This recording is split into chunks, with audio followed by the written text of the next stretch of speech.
ఇప్పటికే పవన్ విశాఖ చేరుకున్నారు. హైదరాబాద్ నుంచి ప్రత్యేక విమానంలో ఆదివారం రాత్రి విశాఖకు వచ్చారు. నేరుగా కొణతాల రామకృష్ణ ఇంటికి వెళ్లారు. అక్కడ ఏకాంతంగా భేటీ అయ్యారు. అనంతరం నోవాటెల్ హోటల్కి పవన్ చేరుకున్నారు. ఉత్తరాంధ్రలోని 34 నియోజకవర్గాల సమన్వయకర్తలతో పవన్ భేటీ కానున్నారు. పార్టీ పరిస్థితి తెలుసుకోనున్నారు. ఎక్కడ బలంగా ఉన్నాం, పొత్తుల్లో భాగంగా ఎక్కడెక్కడ సమస్యలు ఉన్నాయి అని తెలుసుకునే ప్రయత్నం చేస్తున్నారు. మరోవైపు తెలుగుదేశం పార్టీ నాయకులతో సైతం పవన్ మాట్లాడే అవకాశాలు ఉన్నాయి. పవన్ ప్రధానంగా విశాఖ జిల్లాపై ఫోకస్ పెడతారని సమాచారం. పొత్తులో భాగంగా గోదావరి జిల్లాల తర్వాత విశాఖ నుంచి జనసేన ఎక్కువ సీట్లు ఆశిస్తోంది.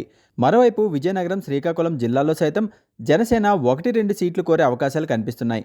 అన్నింటికీ మించి పొత్తులో భాగంగా ఇరు పార్టీల మధ్య సమన్వయంపై దృష్టి పెట్టనున్నారు. పొత్తులకు విఘాతం కలిగించేలా ఎటువంటి వ్యాఖ్యలు చేయొద్దని ఇప్పటికే పవన్ ఆదేశించిన సంగతి తెలిసిందే. మంగళవారం వరకు విశాఖలో పవన్ గడపనున్నారు. రాత్రికి హైదరాబాద్ చేరుకొనున్నారు. ఈ నెల 22న చంద్రబాబుతో పాటు పవన్ ఢిల్లీ వెళ్లే అవకాశం ఉంది. పొత్తుల అంశం, సీట్ల సర్దుబాటు విషయం బీజేపీ అగ్రనేతలతో చర్చలు జరిపే ఛాన్స్ ఉందని తెలుస్తోంది.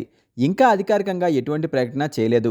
రేపు పవన్ కళ్యాణ్ ఢిల్లీ టూర్ ఖరారయ్యే అవకాశం ఉన్నట్లు జనసేన వర్గాలు చెప్తున్నాయి.